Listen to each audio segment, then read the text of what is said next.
Господа, Тинькофф Банк выпустил красивую карту с уникальными условиями для новых клиентов Тинькофф Банк. Тинькофф Black Киберпанк. Вы только посмотрите на это. До 4% годовых, которые приходят к вам на карту каждый месяц. 1% кэшбэка вообще с любых покупок и до 15% кэшбэка с выбранных вами категорий, которые вы сами назначаете каждый месяц. Например, 7% кэшбэк может приходить с покупок в супермаркетах, 4% с покупок в магазинах электроники и 15% кэшбэк с покупок в категории доставки еды. 15% кэшбэк на покупок билет в кино, кинотеатр или на концерты в приложении Тинькофф Банк. Причем сам кэшбэк приходит не баллами, деревянными, какими-то бонусными, а самыми настоящими рублями, которые можно даже снять в банкомате. Там же в банкоматах можно снимать наличные бесплатно в любой стране мира. Также бесплатно можно переводить деньги по номеру телефона или по номеру карты в любой банк. Само собой, если вы оформите карту по моим ссылочкам в описании, будет дополнительный 10% кэшбэк на покупку игр для PlayStation, Xbox, Steam, Origin, Blizzard и еще много-много другого. Торопитесь, таких карт выпущено всего 2000 штук. Все ссылки в описании. Господа, здравствуйте! Давненько мы с вами не видели вот этого пупсика. Смотрите, какой он стоит, какой он красивый. Морда белая, буквы черные, кабина желтая. Классно! А последний раз мы его увидели с вами когда? Слушайте, чуть ли не год назад, по-моему, на Royal Auto Show. Или что-то типа того, или позже. Ну, в общем, точно не раньше осени. Потому что вся серия, которая снималась с прошлой осени, а она снималась с прошлой осени, наполнена болью, поражением и неудачами. Сегодня мы, конечно, исправим эту картину, но тем не менее, мы столько снимали, столько делали, и ничего из этого вам не покажем. Потому что все, что мы снимали, и все, что мы делали, было зря. Мы познаем основы грузовой техники.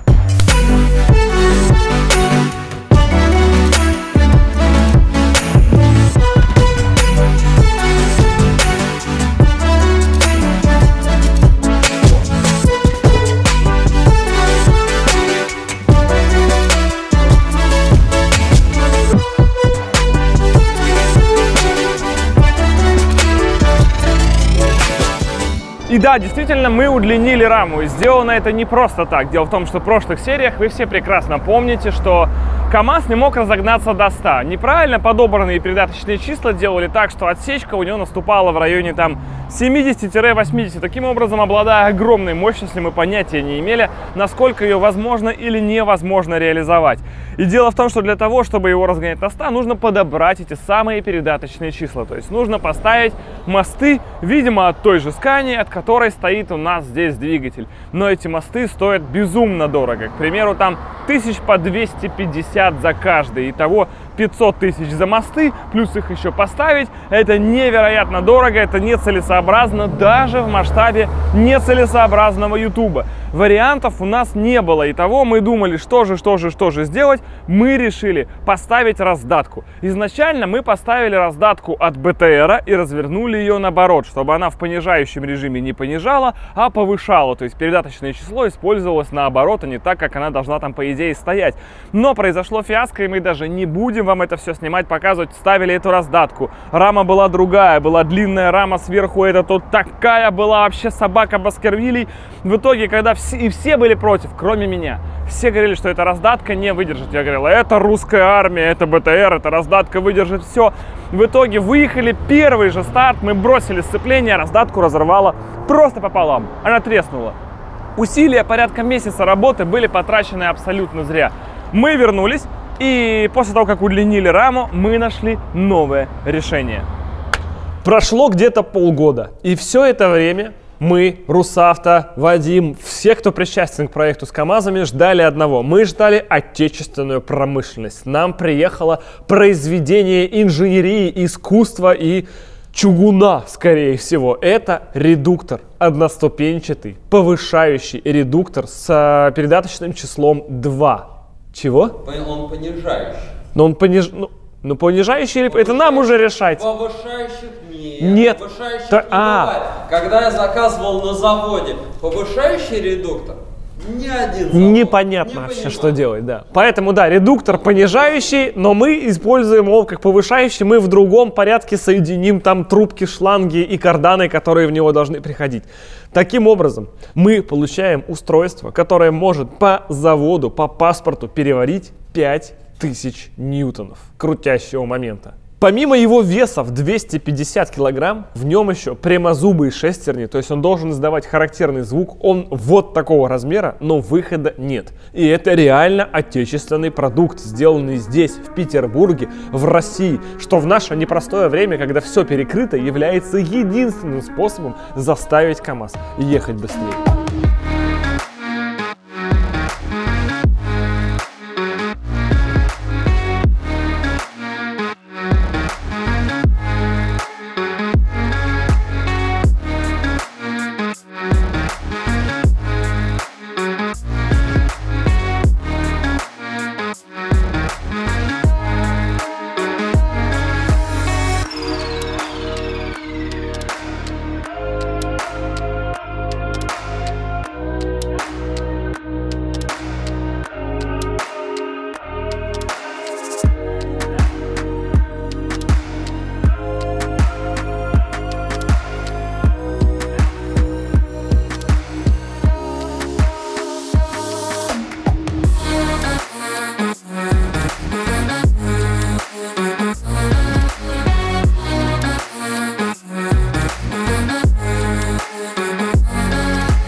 Прошло время, господа, есть офигенные новости. Вы никогда не поверите, но случился синдром Бентли. Давайте я все расскажу. Дело в том, что почему-то никто из нас это не проверил. Удивительным образом еще, когда редуктор изначально приезжал, нужно было что сделать? Всего лишь покрутить один вал и посмотреть, куда крутятся остальные. Они должны были крутиться, я вам хочу сказать, по секрету, чисто по секрету, в ту же сторону. Но получилось, что они крутятся в другую. Таким образом, редуктор стоит, все готово. Вот на машине можно прямо сейчас ее можно взять, завести и поехать. Вообще куда угодно поехать, при условии, что это будет не быстро вперед и максимально быстро назад. Потому что все-таки валы крутятся в разные стороны. То есть, на самом деле, в редукторе всего две шестеренки. То есть, входящие и исходящие. Таким образом, как вы знаете, они начинают крутиться валы в разные стороны. Таким образом, у нас получилось там 12 или сколько здесь в этой коробке передач назад. И одна, естественно, вперед, которая там типа задняя, а здесь на самом деле уже передняя. Это фиаско капец, потому что, ну, не найти редукторов, которые были бы развернуты уже в обратную сторону у КамАЗа, и нужно что-то делать. Заказываем новую раздатку, которая будет делаться 2 месяца, потом под нее фланцы еще месяц, это будет стоить 600 тысяч рублей, и мы, наверное, поедем. Но, поскольку у нас мощный проект, есть идея чуть-чуть сэкономить. Значит, не проблема, когда мост крутится в другую сторону, такое иногда встречается. Например, по-моему, при свапах у Z, я уже не помню во что, там задний мост тоже переворачивают наоборот, чтобы он крутился в другую сторону, потому что я уж не помню, какие мосты не дружат с UZ, но крутится он бывает иногда в другую сторону. По-моему, в 21-й Волге, кстати, у меня вот так. Там мост не совпадал с вращением, там благо не УЗ, там электродвигатели, и он крутился в другую сторону, 100%. Что мы сделали там? Мы взяли Волговский мост, просто его так уинч, и все. И у нас, собственно, редукция получилась в нужную нам необходимую сторону. Вообще кайф, все прям сработало. Здесь так не сделать, потому что эти мосты выглядят совершенно по-другому. Но родилась, ну, наверное, гениальная, да, других-то идей у нас не бывает, соответственно, гениальная идея нашей альтернативно одаренной инженерии, нашей с Вадимом, это развернуть. Взяли рулетку опять. Рулетка была, честно. Мы не стали пока. Не надо пугать зрителя, не надо. Мы тут тоже инженеры. Значит, вся телега целиком разворачивается. При этом, естественно, поскольку редуктор со смещением, то разворачиваются еще тяги и куча всего разворачивается. И при этом самое главное, кардан, который между этой раздаточной коробкой и первым мостом средним, который проходной, первый средний проходной мост, да, если вы понимаете, о чем я, наконец-то кардан встает прямо соосно с этой раздаткой.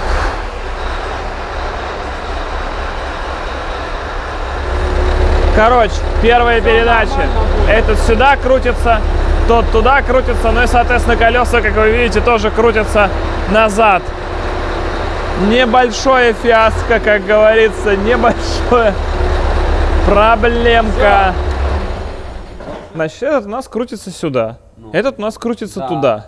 Дальше тот кардан. Все крутится. Оно все прямое, все в одну сторону. Ну все. Вот оно крутится так. Нарисуй стрелочку эту. Я вот здесь, ну хорошо. Вот сюда. Ну и все. Теперь представь, что этот мост развернуло наоборот. Вот, этот фланец прям, он же тоже развернется. Да. Вот он развернулся, и стрелочка у тебя стала. Туда. Все пропало. На. Я ничего не понял. Разворачивай телегу. Нет, ну что? В стрелочках, выезжаем. В стрелочках все совпадает прям нарядно. Должно прокатить. Но это реально самый бюджетный способ сейчас, потому что искать мосты, которые развернутые, да таких, наверное, нет. Они все, скорее всего, в одну сторону крутятся. Это логично. Моторы же в основном своим все тоже крутятся в одну сторону. Нет, я, конечно, знаю единичные, типа Опелевский 2.2, который, мразь, почему-то крутился в другую сторону. Opel, короче, делал все моторы, которые крутятся в одну сторону, а 2.2 Z20, X22, XEV, он что-то решил, а в рот ему наоборот, назад сделали. И люди так с этими коробками, сваперы там бедные, что делать, все же наоборот. Но в остальном, как бы, в мире все нормально в целом, в этом плане. И здесь, я думаю, так же будет. Короче, развернем мосты, мосты будут всегда крутиться назад. Это не очень хорошо, но для нашего варианта все прокатит.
Получилось неплохо.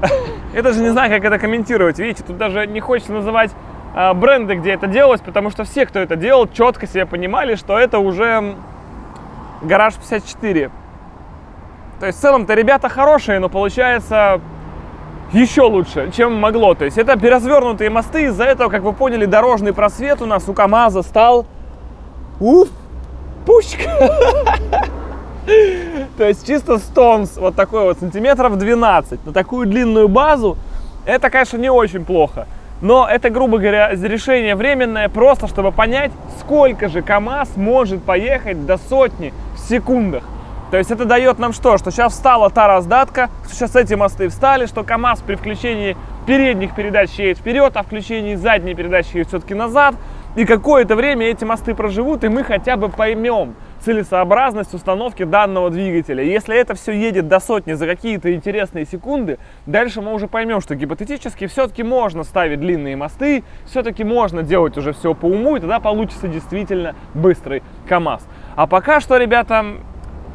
Ну, пока что все равно надо сказать, на самом деле, огромное уважение людям, кто смог развернуть грузовые мосты, перенести все крепления, потому что это, опять же, еще очень большое количество работы.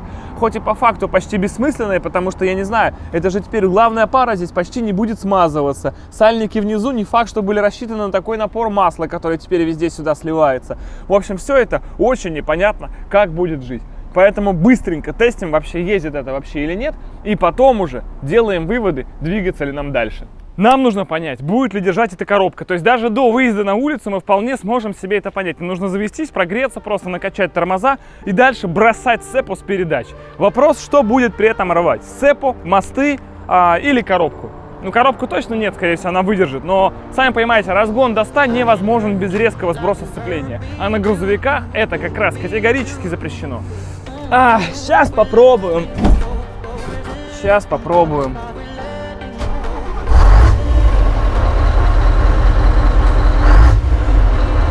Каждый раз я с этого, конечно, прикалываюсь. Такая мощность прям под капотом. Воздух пошел потихоньку. Все отлично. Сцепа. О, сцепа заработала. Кайф. Ну что, пробуем?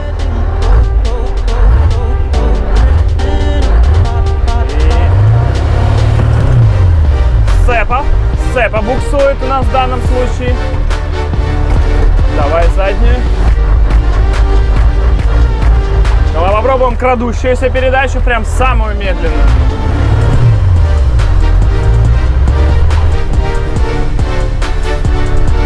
Ну, вроде как, она живет. Потому что ту, когда мы бросали коробку, рвало прямо раздачу моментально. Не было никаких шансов у нас. Давай повышенная.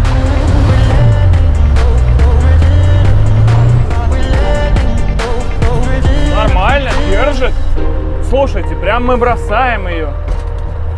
Стало быстро, конечно, да. Теперь даже крадущаяся передача, это уже не прям совсем супер медленно, а это уже сильно быстрее. Никитос из-под колеса. Так, давай сейчас прямо на все бабки. Все, самая короткая передача, самые злые обороты.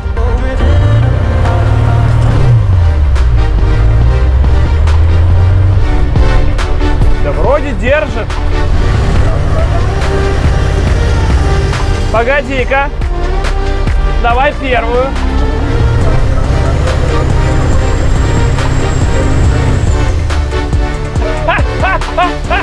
Это жестко. Это реально жестко. До дыма, да? И даже держит.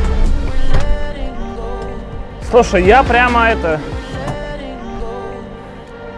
заскучал по перевозкам. Не знаю, у меня как-то странно. Я сажусь в грузовик, мне прям супер комфортно в нем. Мне супер удобно, прям хочется порулить. Не знаю только, насколько мне хочется садиться на старого татарина, если честно, потому что каждый, кто сидел на... Особенно вот сейчас, знаешь, когда солнце, прям хорошо, тепло очень в кабине, прям замечательно. В такие ситуации с татарином как бы иногда бывает тяжеловато, честно. Особенно, потому что такие машины больше всего распространены на юге. Но на самом деле на хорошую вольвочку, блин, я бы сейчас, наверное, сел с удовольствием. Даже не на новую, я уж там не имею в виду самый прям жир, там прям супер. Перевозки — это тема. Короче, самое главное, что мы с вами доказали. Смотри, что я бросал со всех передач. Здесь есть передача, которая называется краул, крадущаяся. Самая короткая передача. С делителем, все в самых низах, на самом нижнем ряду. Как мы видели, все держит. Он даже более-менее ускоряется. Ускоряется он, кстати, так интересно, прям чуть подвдавливает. Если включать более высокие передачи, с них бросать сцепление, ну, типа там с третьей, потому что передач-то много, вы можете с них бросаться с третьей повышенной, с третьей пониженной, заканчивается тем, что начинает буксовать сцепа. В принципе, что логично. Ну, то есть на сегодня с самой короткой передачи, с отсечки, мы бросаем сцепление, оно схватывается, машина едет. Раздатку не рвет, коробку не порвало, мосты на месте, с них ничего капать не начало. То есть, в принципе, что мы с вами имеем? Какую-то более-менее жизнеспособную конструкцию, потому что мы уже снимали этот выезд. И мы уже больше не хотим обламываться. То есть в этот раз что? Осталось сейчас ее дособрать и в следующей серии уже точно взять и поехать на все бабки. Мерить разгон до 100. Сейчас еще раз проверить затяжение всех болтов. Узнаем, сколько же она едет до 100, но уже в следующей передаче. Мы специально разделили в этот раз технику и выезд, потому что, как я уже говорил неоднократно, когда в одной серии делаешь технику и выезд, технику все проматывают. А мне искренне хотелось отблагодарить тех людей, кто делает эту, хоть и бессмысленную, но очень тяжелую, очень трудоемкую, очень затратную операцию. И вот такого, я уверен, никто не делал ни до нас, ни после нас, наверное, делать не будет. Потому что, ну, зачем переворачивать мосты? Надо просто брать другие. Но это слишком дорого, понимаете? Очень не хочется ныть, честно, очень не хочется ныть. Но когда ты в каждой серии влупливаешь сюда миллион, ну, в этом точно нет никакого смысла. Абсолютно никакого смысла. Хотелось найти какое-то более простое решение, которое в итоге нас привело все-таки немножечко к вот этим вот изыскам грузового транспорта. В следующей серии, она уже не за горами, в этот раз долго ждать не придется. Ставим сюда, естественно, площадку. У нас сейчас даже нет задней балки с фарами и с номером, потому что, сами понимаете, не было никакого понимания, выдержит это все или нет. В следующей серии просто все это собираем, у нас получается стоковый с виду КАМАЗ, и все ништяк. Мы начинаем выезжать, наваливать, меряем разгон до 100. Максималку я вам не обещаю, но хотя бы интересно, просто интересно, сколько он пойдет там, как это будет ощущаться на 120, 130, и, естественно, как всегда, едем в Германию, потому что на автобанах, сами понимаете, все разрешено. Господа, спасибо вам огромное, что смотрели эту серию, очень она была тяжелая, никогда прежде у нас не было таких тяжелых серий, которые приводили бы, ну, по полгода съемок. Все спрашивали, когда КамАЗ, что с КамАЗом, ребята, как делать? А он все это время на самом деле делался, потому что была одна раздатка, одна рама, потом из 2 рам сделали вот так 2 рамы, сделали проставки перед-зад, это все стало высоким, порвали раздатку, потом 2 рамы соединили в одну, как вы видите, ждали новую раздатку, под новую раздатку ждали фланцы, потом все это пришло, поставили, собрали. Господи, никогда раньше серии не были такими дорогими и такими долгими, но теперь мы надеемся эту ситуацию исправить, и если усилия компании Русавто, усилия всех слесарей, всех ребят завода, который производил раздатку, придут к тому, что мы сможем померить разгон до 100, и он будет какой-то менее 10, это будет, господа, очень интересно. Спасибо вам всем огромное за терпение, за то, что вы до сих пор с нами. В следующей серии разгон до 100, полноценный выезд и навал. Удачи вам всем и пока!